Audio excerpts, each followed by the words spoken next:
नमस्कार प्यारे बच्चों, मैं विजय।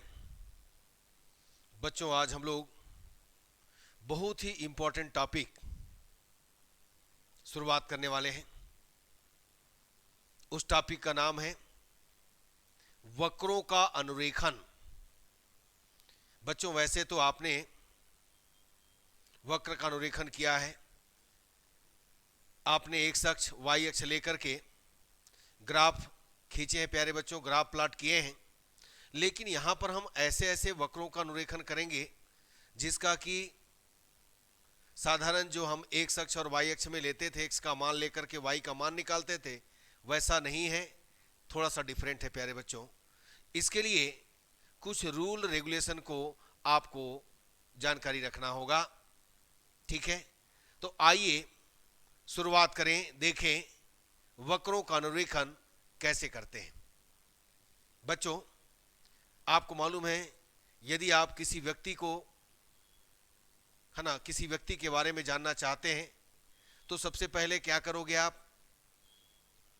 है ना, उस व्यक्ति को ढूंढोगे कि वह किस स्टेट में है। और स्टेट पता चल गया तो डिस्ट्रिक्ट मालूम करोगे, डिस्ट्रिक्ट मालूम हो गया तो ब्लॉक मालूम करोगे, है ना। उसके बाद उसके गांव में पहुंचोगे प्यारे बच्चों, तब पता चलेगा कि वह व्यक्ति कहां पर है।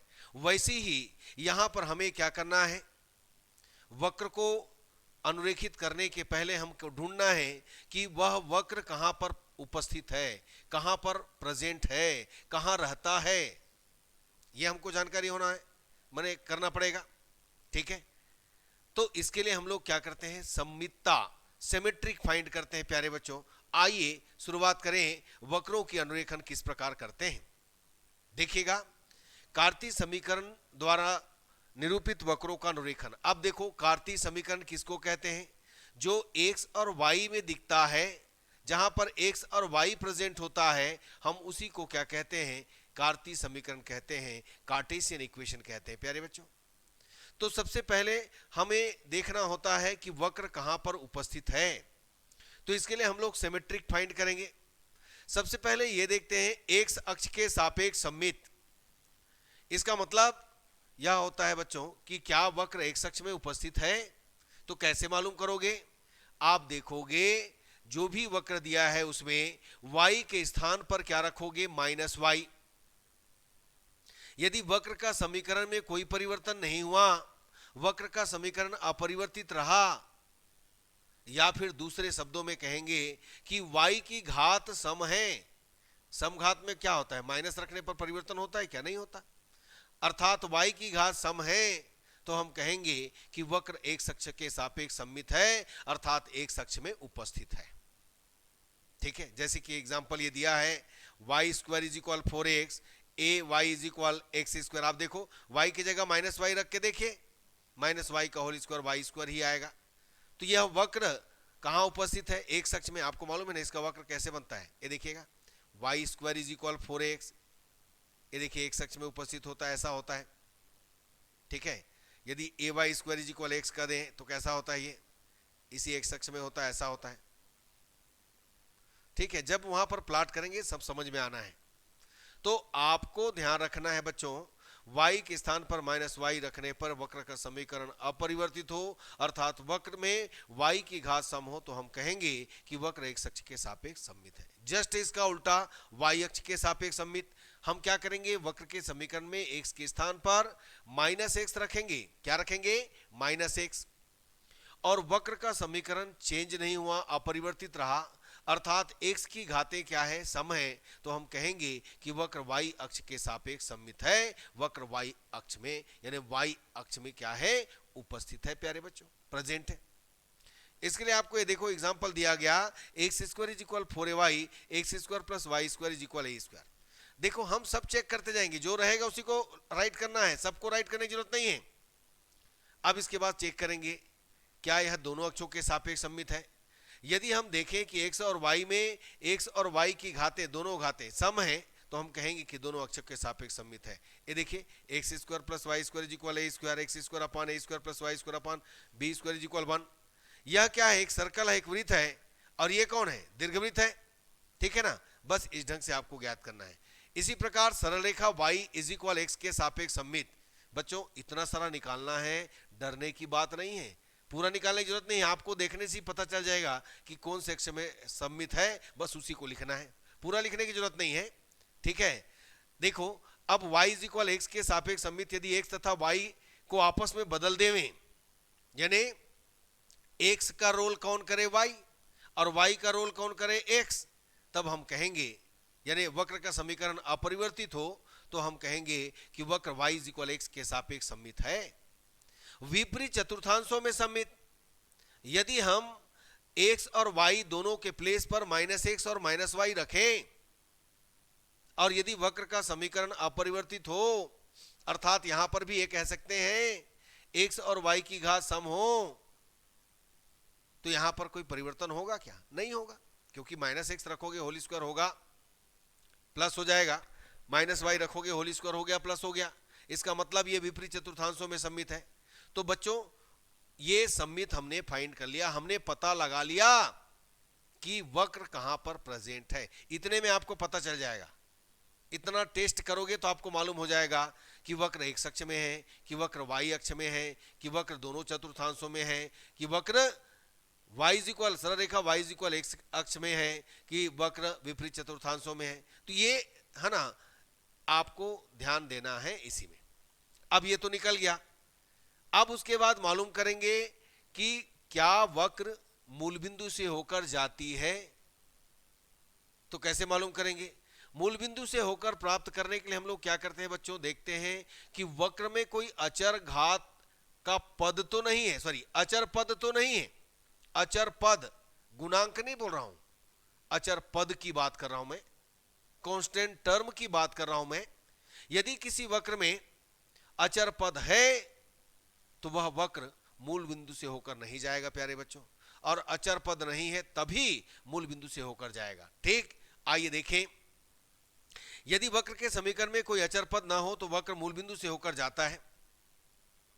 यहां देखें y-1 y-2 अचर पद है, गुना करेंगे लास्ट पद अचर आएगा, इसमें कोई अचर पद नहीं है। देखो ये गुणांक है ना, 2a गुणांक है, पद नहीं है, तो यहां पर ये मूल बिंदु से होकर जाएगा और ये मूल बिंदु से होकर नहीं जाएगा। मालूम हो चल गया ना, मूल बिंदु कैसे ज्ञात, मूल बिंदु से होकर जाने वाले है ना, ये वक्र मूल बिंदु से होकर जाता है कि नहीं जाता है, कैसे मालूम करना है?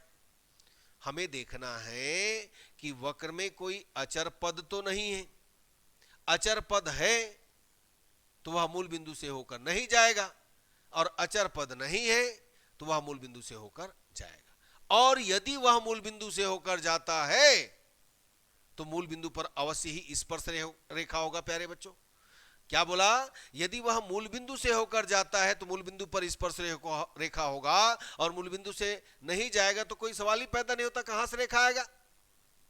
हमें यहां पर क्या करना है, मूल बिंदु पर स्पर्श रेखा ज्ञात करना है। यदि मूल बिंदु से होकर जाता है तो इसके लिए हम लोग क्या करते हैं, वक्र के समीकरण में लघुत्तम घात के पदों, ये देखिएगा वक्र के समीकरण में लघुत्तम घात के पदों, गुणांकों नहीं, लघुत्तम घात के पदों, सबसे छोटा घात वेरिएबल देखेंगे, सबसे छोटा घात देखेंगे, उसके पद को 0 के बराबर रखेंगे। हमें यहां पर स्पर्श रेखा मिलेगा। यदि हमको दो स्पर्श रेखा मिलता है और दोनों समान हैं और वास्तविक है तो मूल बिंदु पर क्या कहेंगे, कस्प। पहले पढ़ा चुके हम कस्प। कस्प कैसे बनता है आपको मालूम है ना, ये देखिए कस्प कैसे बनता है। यदि ये स्पर्श रेखा है ये वाला, तो ये दोनों यानी कस्प इस प्रकार बनेगा।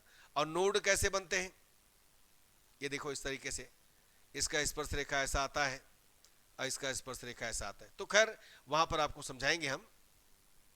यदि दोनों वास्तविक रेखा माने दोनों रेखाएं वास्तविक तो है और बराबर नहीं है तो मूल बिंदु पर नोड आएगा। बिल्कुल इसको ध्यान रखिए। सबसे मैंने क्या ध्यान रखना है, मूल बिंदु पर स्पर्श रेखा कैसे ज्ञात करेंगे, वक्र के समीकरण में लघुत्तम घात के पदों को 0 के बराबर रखना है। और यदि हमको दो स्पर्श रेखा मिला, दोनों बराबर आया, तो कहेंगे कि मूल बिंदु पर कस्प है और दोनों अलग अलग प्राप्त हुआ और वास्तविक तो रहेगा ही। यदि अलग अलग प्राप्त हुआ तो कहेंगे मूल बिंदु पर क्या है प्यारे बच्चों, नोड है। इसके बाद हम प्रतिच्छेदन ज्ञात करेंगे, इंटरसेक्ट पॉइंट फाइंड करेंगे। तो इसके लिए एक अक्ष के साथ प्रतिच्छेदन करते हैं। एक अक्ष के साथ प्रतिच्छेदन करने के लिए हम क्या करेंगे, एक अक्ष में कहेंगे तो y इक्वल 0 रख देना भाई, x का मान निकल आएगा। एक अक्ष में इंटरसेक्ट पॉइंट फाइंड हो जाएगा। y अक्ष के साथ प्रतिच्छेदन कहेंगे तो इसमें हम लोग क्या करेंगे, x इक्वल 0 रखेंगे प्यारे बच्चों, और y का मान निकाल लेंगे। तो यहां पर क्या हो जाएगा, y अक्ष में प्रतिच्छेदन ज्ञात हो जाएगा, इंटरसेक्ट पॉइंट इन, है ना, इन एक्स एक्सिस, ठीक है, y एक्सिस, इन एक्स एक्सिस, y एक्सिस दोनों ज्ञात हो जाएगा। अब यहां पर हम इसके बाद क्या करते हैं कि वक्र में कोई अनंत स्पर्शी तो नहीं है। आपने एसिम्प्टोट अनंत स्पर्शी फाइंड किया है प्यारे बच्चों, तो इसके लिए सबसे पहले हम अक्षों के सापेक्ष समांतर, यानी अक्षों के समांतर अनंत स्पर्शी ज्ञात करते हैं। एक अक्ष के समांतर अनंत स्पर्शी ज्ञात करने के लिए आपको क्या करना है मालूम है ना, एक्स के अधिकतम घात के गुणांकों को शून्य के बराबर रखते हैं, और y अक्ष के समांतर अनंत स्पर्शी ज्ञात करने के लिए y के अधिकतम घात के गुणांकों को शून्य के बराबर रखते हैं। यदि हम देखते हैं कि वक्र में कोई और अनंत स्पर्शी है, यानी जिसको कि तिर्यक अनंत स्पर्शी कहते हैं, यदि ऐसा है तो उसको भी ज्ञात कर लेते हैं। इसके लिए आपको मालूम है कि वक्र का समीकरण में हम लोग सबसे पहले अधिकतम घात में y इक्वल m रखकर क्या करते हैं, उसको x इक्वल 1 और y इक्वल m रखकर समीकरण बनाते हैं, फाई nm ज्ञात करते हैं, और फाई nm इज इक्वल 0 रखकर m का मान निकालते हैं। प्राप्त m के मान को c is equal minus phi n minus 1 x dash upon, phi n minus 1 m upon phi n dash में रखेंगे। आप निकाल चुके, इसके पहले वाला वीडियो लेक्चर देखिएगा, अनंत स्पर्शी वाला समझ में आ जाएगा। और इस तरीके से हम अनंत स्पर्शी वहां पर प्राप्त कर लेते हैं। एम और सी का मान ज्ञात हो गया, y इक्वल mx प्लस सी में रखिएगा, आपको अनंत स्पर्शी ज्ञात हो जाएगा। ये भी मेथड बता दिया गया है। अब वक्र में कोई स्पेशल पॉइंट तो नहीं है, कोई विशिष्ट बिंदु तो नहीं है, इसको भी ज्ञात कर लेते हैं। इसके लिए हम लोग क्या करते हैं, इसके लिए ना माइनस इन्फिनिटी और इन्फिनिटी के बीच क्वेश्चन को देखते हुए, यदि क्वेश्चन में a दिया है तो हम माइनस a, 2a, 3a ऐसा लेंगे। यदि क्वेश्चन में a नहीं है, ओनली x है, तो हम 1, 2, 3 लेंगे। याद रखना, जैसे कि यहां पर दिखाया गया, यदि ओनली x है तो यहां पर 1, 2, 3 रखिए। यदि x के साथ में कुछ a है, b है, जो भी है, तो उसके हिसाब से यहां पर a b c d आप रखते जाइएगा। कहां से कहां, माइनस इन्फिनिटी टू इन्फिनिटी। यहीं से तो हमको मालूम होगा कि वक्र कहां पर है कहां पर नहीं है, यहां से भी मालूम होगा प्रेजेंट रहेगा कि नहीं रहेगा। यदि अधिकल्पित मिलेगा जहां पर, तो वहां पर कोई वक्र नहीं रहेगा, और यदि वास्तविक मिलेगा तो वहां पर वक्र रहेगा। आइए आगे देखें, वक्र का विस्तार इसी को बात किया गया कि यदि वक्र में y का मान वास्तविक प्राप्त होता है तब वक्र वहां पर उपस्थित होता है प्यारे बच्चों। लेकिन यदि अधिकल्पित इमेजिनरी प्राप्त होता है तो वक्र वहां पर उपस्थित नहीं होता। वक्रों का अनुरेखण करते समय हमें पता चल जाता है कि वक्र में कोई नति परिवर्तन बिंदु है तो हम उस बिंदु को भी फाइंड कर लेते हैं। और नति परिवर्तन बिंदु प्राप्त करने के लिए मैथमेटिकली आपको बताया गया है d/2y upon dx square is equal 0 रखिएगा, एक मान निकलेगा। यदि d3y अपॉन dx क्यूब में रखेंगे और नॉट इक्वल 0 आया तो हम कह देंगे कि यह मान वास्तव में नति परिवर्तन बिंदु है, पॉइंट ऑफ इन्फ्लेक्शन है प्यारे बच्चों, ठीक है। और इस तरीके से इतना निकालने के बाद हम वक्रों का अनुरेखण कर लेंगे। तो बच्चों, डरने की बात नहीं है कि 8-8 पॉइंट निकालना पड़ेगा, उससे अच्छा इसको छोड़ देते हैं, दूसरा टॉपिक करेंगे। बच्चों, आपको करना है, आगे इस टॉपिक से रिलेटेड बहुत सारे क्वेश्चन बनने वाले हैं, इसलिए आपको करना ही पड़ेगा। और बहुत ही सरल है, डरने की बात नहीं है। अभी देखिए कैसे निकालते हैं। आइए क्वेश्चन की शुरुआत करें प्यारे बच्चों। पहला क्वेश्चन आपके स्क्रीन पर दिख रहा है, देखिएगा क्या दिया है। चलो, वक्र हमको दिया है बच्चों y इज इक्वल कितना, x क्यूब। ये देखो,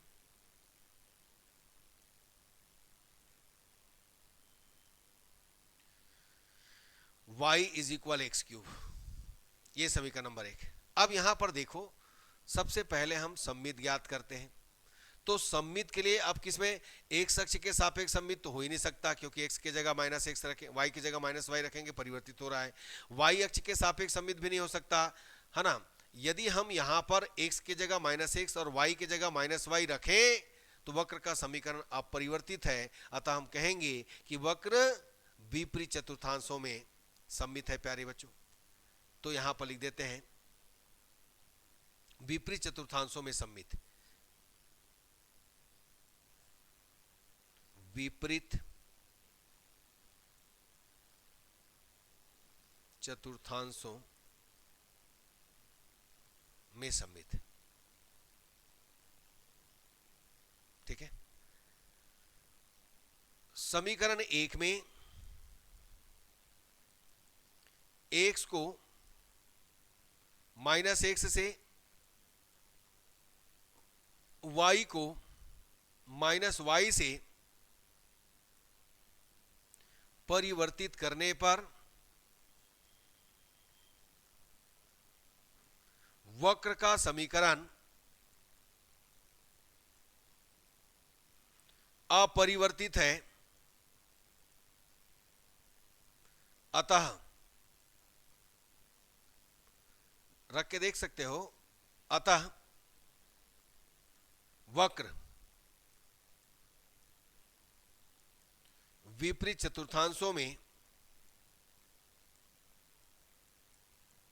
सम्मित है। ये हमको मिल गया प्यारे बच्चों। यानी यहां पर रख करके देख सकते हो, -y आपने रखा -x³, तो आपको मिला वापस प्लस। ठीक है, कोई परिवर्तन नहीं। अब दूसरा मूल बिंदु से होकर जाता है क्या? बिल्कुल, ये तो सम्मित ज्ञात हो गया, आपको पता चल गया। अब मूल बिंदु से होकर जाता है कि नहीं जाता है, भाई अचर पद है क्या? नहीं है। दूसरा निकालेंगे मूल बिंदु।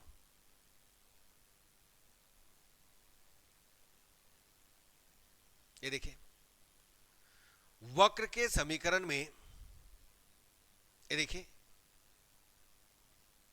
वक्र 1 में कोई भी अचर पद नहीं है, अतः वक्र मूल बिंदु से होकर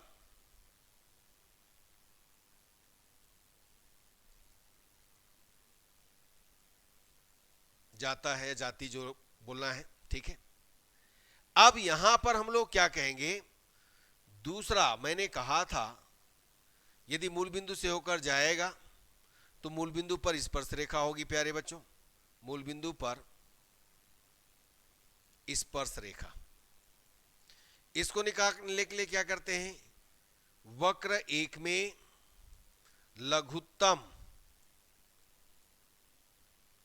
सबसे छोटा घात, लघुत्तम घात के पदों को 0 के बराबर रखने पर, तो लघुत्तम घात हमारे पास क्या है? ओनली एक ही है, y है। अतः ये देखिए, जो एक स्पर्श रेखा है,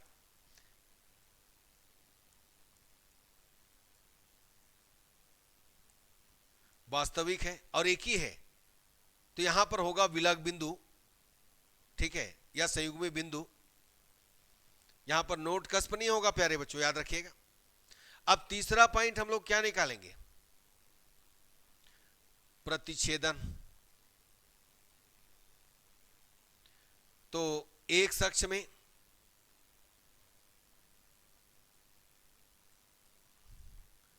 समीकरण 1 में y = 0 रखने पर x = क्या आएगा?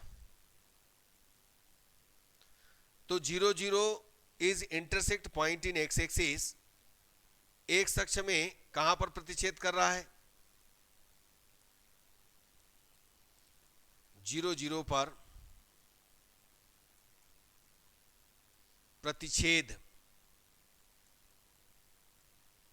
करती है। दूसरा y अक्ष में भी निकाल लेंगे प्यारे बच्चों। y अक्ष के लिए क्या करते हैं? समीकरण 1 में x = 0 रखने पर y = क्या मिलेगा? 0। तो यहां पर भी y अक्ष को कहां पर? मूल बिंदु 0 0 पर प्रतिच्छेद करती है।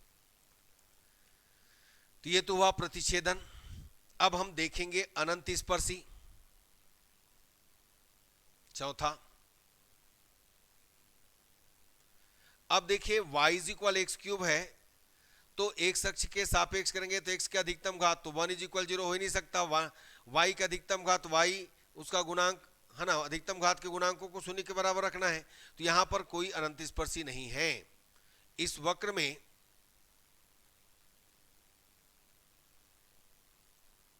कोई भी अनंत स्पर्शी नहीं है। अब हम पांचवा पॉइंट निकालेंगे, स्पेशल पॉइंट, विशिष्ट बिंदु।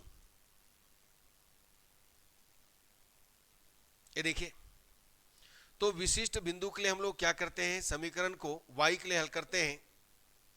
तो समीकरण 1 से y इज इक्वल कितना है, एक्स क्यूब है। यहां पर y का मान निकालेंगे x का मान लेकर के। इसके लिए हम लोग लेते हैं प्यारे बच्चों -2, तो -2 रखेंगे x की जगह तो -8 पाएंगे, -1 रखेंगे तो -1 पाएंगे, 0 रखेंगे तो 0 पाएंगे, 1 रखेंगे तो 1 पाएंगे, 2 रखेंगे तो 8 पाएंगे। तो इस ढंग से ये चलता जाएगा। कहां तक जाएगा, है ना, -∞ टू इन्फिनिटी के बीच चलता रहेगा। इधर -∞ और इधर क्या हो गया, +∞। ठीक है ना बच्चों, तो इस ढंग से ये चलता रहेगा। अब छठवां पॉइंट देखेंगे, क्षेत्र विस्तार।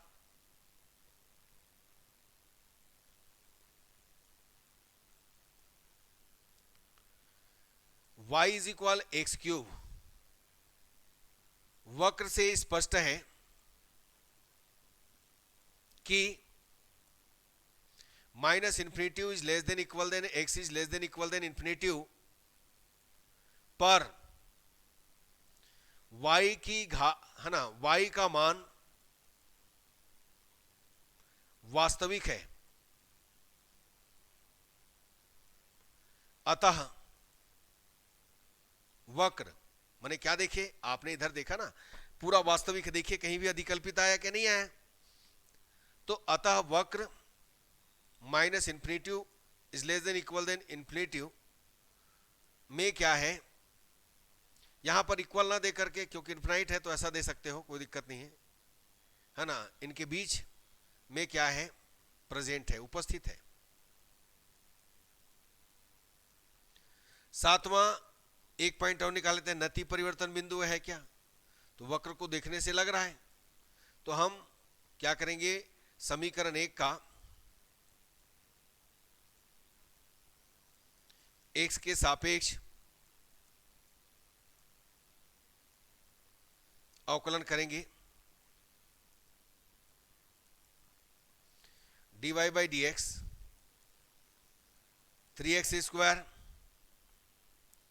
d2y upon D x square 6x। आपको क्या करना है, d2y upon D x square is equal 0 रखना है। तो इंप्लाइज 6x इज इक्वल 0, तो x इज इक्वल 0 आया। या नति परिवर्तन बिंदु हो सकता है, आगे हम देखेंगे, d3y upon D x cube is equal 6, है ना। x इज इक्वल 0 रखने पर, अब इसके पास तो रखने के लिए जगह ही नहीं है, तो आप क्या कहिएगा, नॉट इक्वल 0 कहिएगा। तो इस प्रकार x इज इक्वल 0 नति परिवर्तन बिंदु है। तो ये सब निकल गया। अब हम लोग वक्रों का अनुरेखण करेंगे बच्चों। ये देखिएगा, ये x अक्ष, ये y अक्ष, सॉरी x डैश, ये y डैश। अब ये मूल बिंदु पर क्या हो रहा है, इंटरसेक्ट हो रहा है दोनों। तो यहां पर यदि आप ग्राफ प्लॉट करोगे तो ये यहां पर नति परिवर्तन बिंदु यहीं पर है, तो ये किस ढंग से बनेगा, ये ऐसा जाएगा। और यहां पर इसका नति बदल गया। नति बदलना मतलब जानते हो ना, अवतल से उत्तल होना, उत्तल से अवतल होना, यहां पर देखिए है ना, कॉनकेव कॉन्वेक्स, ये 0, y इज इक्वल 0, यहाँ x इज इक्वल 0, ये लाइन। तो इस तरीके से आपका ग्राफ जो है इसी ढंग से आपको क्या करना है, बनाना है। अब बाकी और पॉइंट लिए हैं तो उसके हिसाब से डाटेड ले करके आप ड्रा कीजिएगा तो आपको इसी ढंग से मिलना है। आपने देखा कि यहाँ पर x इज इक्वल 0 क्या है, नति परिवर्तन बिंदु है, तो यही 0 पर ही तो नति बदल रहा है इसका। ये देखिएगा कॉन्वेक्स से कॉनकेव, कॉनकेव से कॉन्वेक्स हो रहा है, अवतल से उत्तल और उत्तल से अवतल हो रहा है। तो प्यारे बच्चों समझ में आया, एक क्वेश्चन में 100% नहीं आया होगा। आइए दूसरा क्वेश्चन की बात करते हैं। ये देखिए ये डिफरेंट क्वेश्चन दिख रहा है आपको, क्या दिया है, 2a minus x is equal x cube. हमने वक्र के समीकरण में y के स्थान पर माइनस वाई रखा, तो देखिए वक्र का समीकरण अपरिवर्तित है, अतः हम कहेंगे कि वक्र एक अक्ष के सापेक्ष सममित है। सममित वक्र एक में y के स्थान पर या y को माइनस वाई से परिवर्तित करने पर वक्र का समीकरण वक्र का समीकरण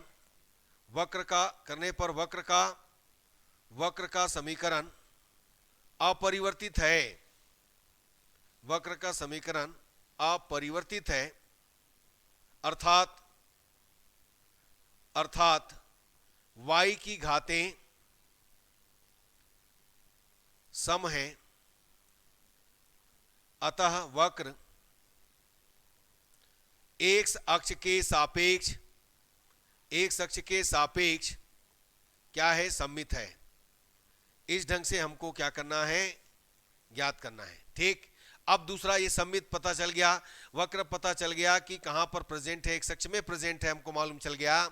अब ज्ञात करेंगे मूल बिंदु। वक्र में देखिए कोई भी अचर पद है क्या, नहीं है, वो तो कोफिशिएंट है, ये तो गुणांक है। तो वक्र एक में कोई भी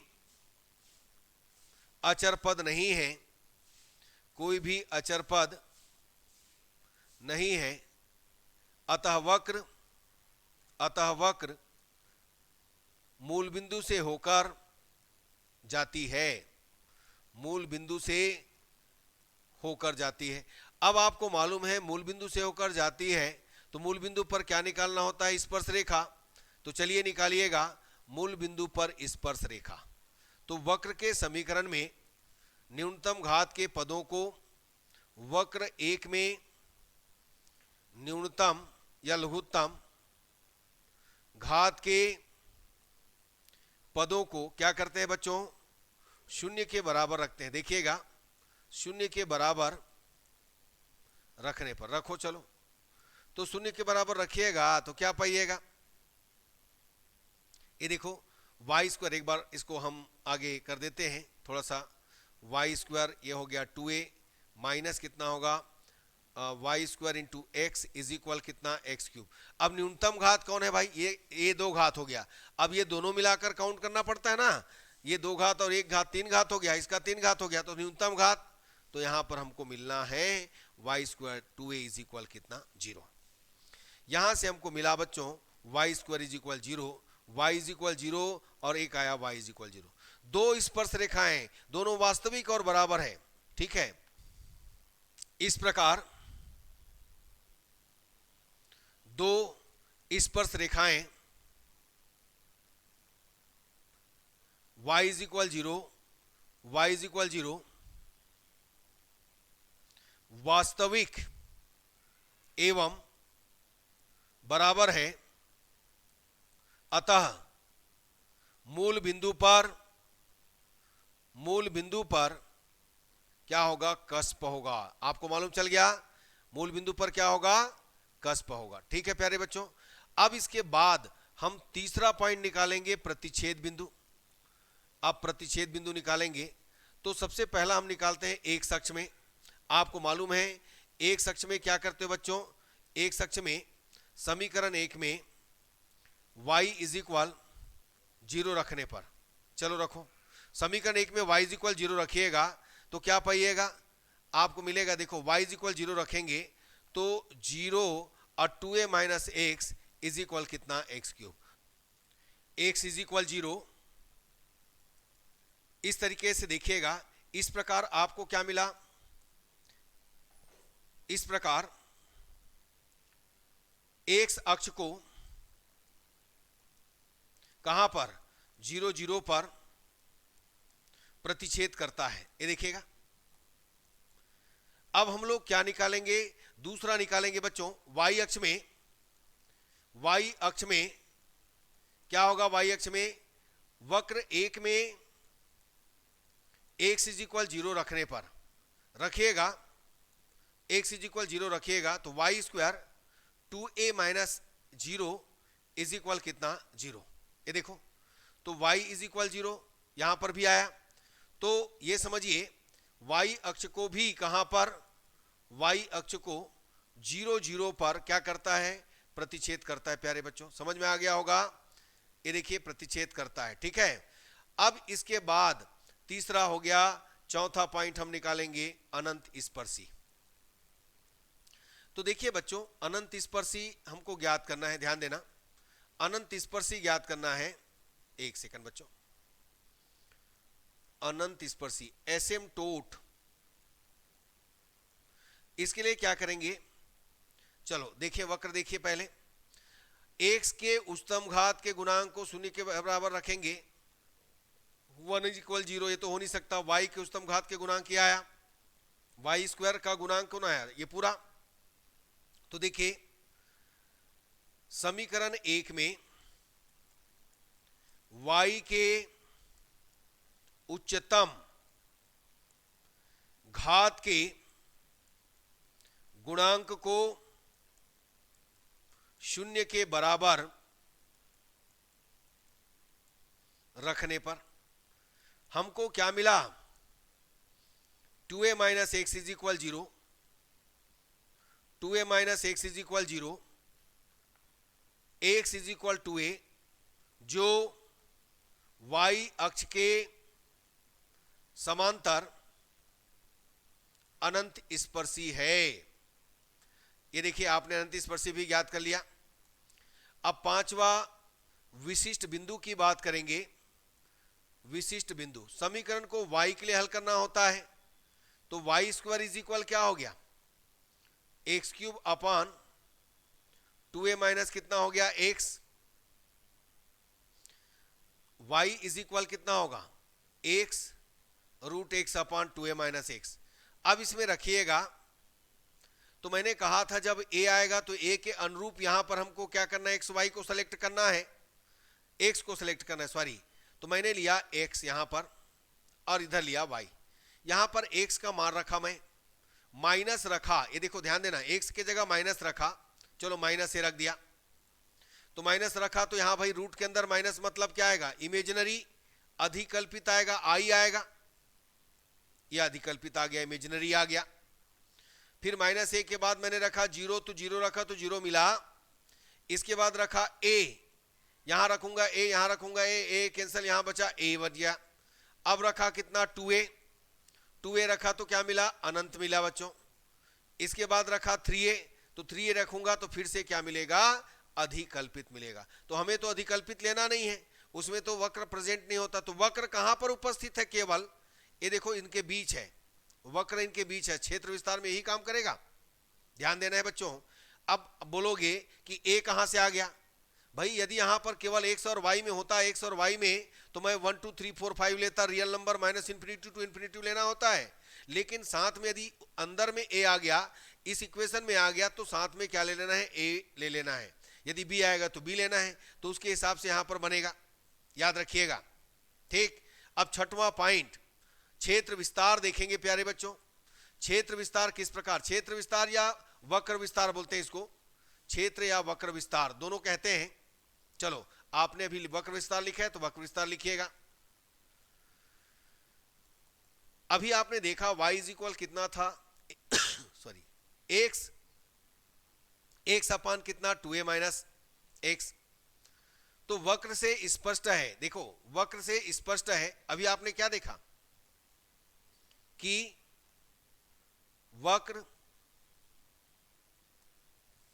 की y का मान कहां, 0 is less than equal than x is less than equal than 2a। ये देखो 0 is less than equal than x is less than equal than 2a पर वास्तविक है, ये देखिए वास्तविक है ना, अतः वक्र 0 is less than equal than x is less than 2a पर उपस्थित है। बाकी तो अधिकल्पित है बच्चों। सातवां, नति परिवर्तन बिंदु। वक्र को देखने से नहीं लग रहा है कि कोई नति परिवर्तन बिंदु है। निकालना है तो निकाल सकते हो, अदरवाइज लिख दीजिएगा इसमें कोई नति परिवर्तन बिंदु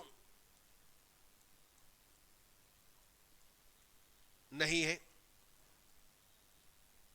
चलो अब हम लोग वक्र अनुरेखित करते हैं।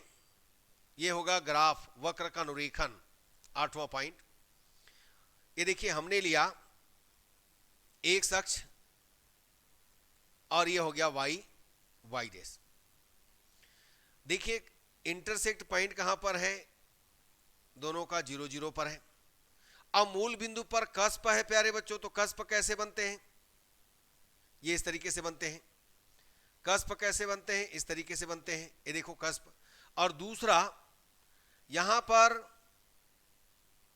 समझिए x is equal to a, x is equal to a क्या है, अनंत स्पर्शी है।